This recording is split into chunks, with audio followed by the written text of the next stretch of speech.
We grow all of our own crops here on our farm. That is a very important part of what we do because of the fact that our cows, it's really important that our cows have a super healthy diet.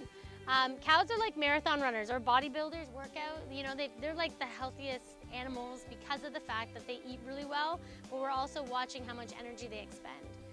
So our 600 acres fully suffices our herd. We can actually go up to 120 cows. Right now we're milking only 60. So that number does change. One of the questions you had earlier was why is your cream sometimes 4.3, sometimes 3.9? So in the summertime, our milk butterfat goes down to about 4%. 3.9 is the lowest we've ever seen it go. And then it can go up in the wintertime to about 4.3. That's a change in the seasons, and that's a change in what they're eating. So in the summertime, it's hotter, they're eating a lot more fresh food. They don't actually like fresh, they like things to be always the same. In the wintertime, they're much more comfortable, and so their butterfat goes up. And because we don't standardize, which means that we don't take all the cream out and then reintroduce it at 1% or 2%, we leave it just as the cows have made it, that's really like nature is talking, right? So depending on the seasons, that butterfat, that cream top will change a bit. Is it a massive change? No. If you drank the milk every day, you might notice it, but on average, like a regular customer doesn't see that difference that much. The cool part about this barn is that there was a lot of research that went into the happiness of a cow.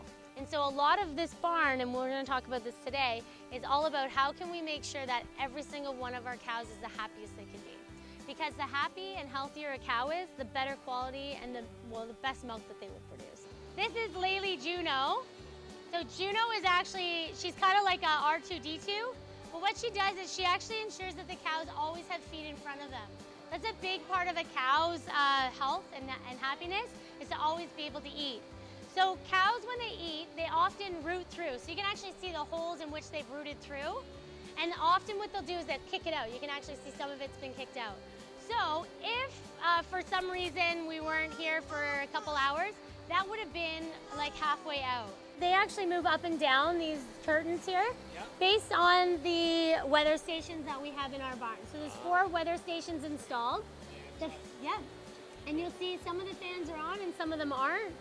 That's just based on where the air is flowing through. And so the biggest thing is you always want enough air movement so that bacteria doesn't grow. If the air isn't moving properly, you're going to have a lot more bacteria growing, also not good for the cows.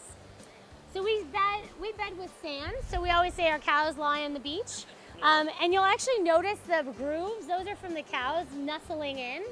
Because a cow is always on their feet and legs and their bones and their body is very important, obviously, sand allows them to have a lot less stress on their bones. It's kind of like the difference of like a water bed or like a memory foam mattress. It's a lot nicer on your muscles and your bones. So same thing with the cows, they can lie on the sand. The other thing is it's very sanitary compared to straw. Straw, if the cows pee in straw, bacteria will grow. In this case, the manure and everything comes out, and then we scrape it away, and then it's nice and still fresh. The other thing is every cow has a different characteristic. Some of them are a little bit more edgy than others. And so a cow that's shy, if she's lying here and the bully cow comes near her, she can get up and get into another area very quickly. And that does happen. Is that right, Walt? Imagine how much a cow goes to the washroom based on the fact that the scraper system just ran 2 hours ago. And so the scraper system, you can actually see it's a little cleaner up there because there's less cows. So that scraper actually scrapes down the barn and takes it into the end of the barn, and then it pumps it out into that big manure pit that we saw. We're gonna go straight in because there's a cow milking right now. So she actually gets a bit of a massage before, and that's like a letdown, and then she lets down her milk.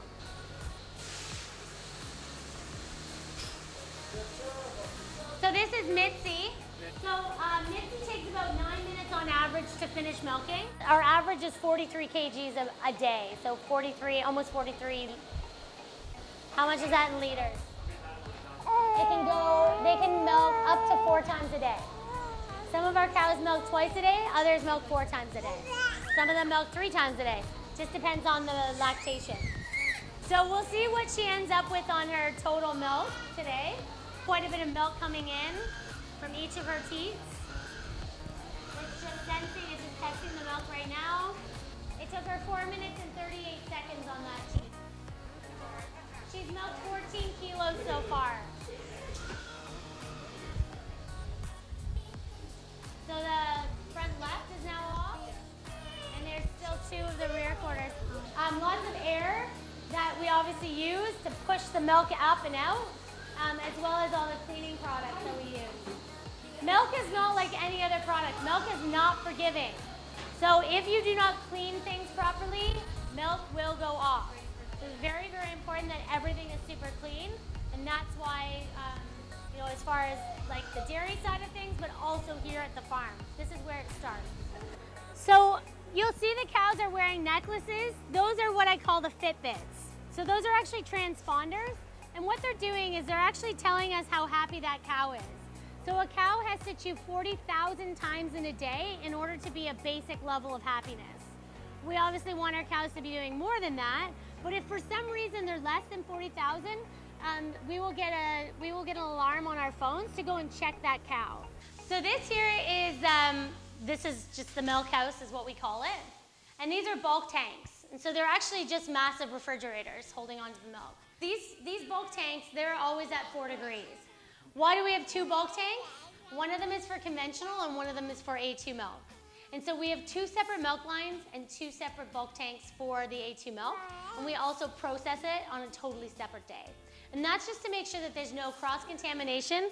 We separate the milk and then we process it on 2 separate days so that there's never any cross-contamination between the A1 and A2 protein. So yeah, these are our bulk tanks. That one there holds 10,000 liters. I think this one's 8,000 liters. Naturally strain it. It typically takes about 8 to 9 hours to strain our yogurt. And that's what gives it this nice, creamy, thick, super thick texture. So you'll notice our yogurt is tangy, right? Again, going along with the European style. It's very thick. Great with granola, great in recipes as well. It's 8% fat. So people that are looking for the high fat, this is a great option. So if you want like yogurt like it used to be, this is yogurt like it used to be. We're one of the only ones that still make yogurt like this. There's one other, BMOS. And it's a Greek style too, which is kind of nice. Yeah. So it's just whole milk and culture. This is very, very clean label. The sour cream is extremely popular as well. It's super, super thick. Okay, this is the raspberry and maple. I can just eat this entire tub. No kidding, right?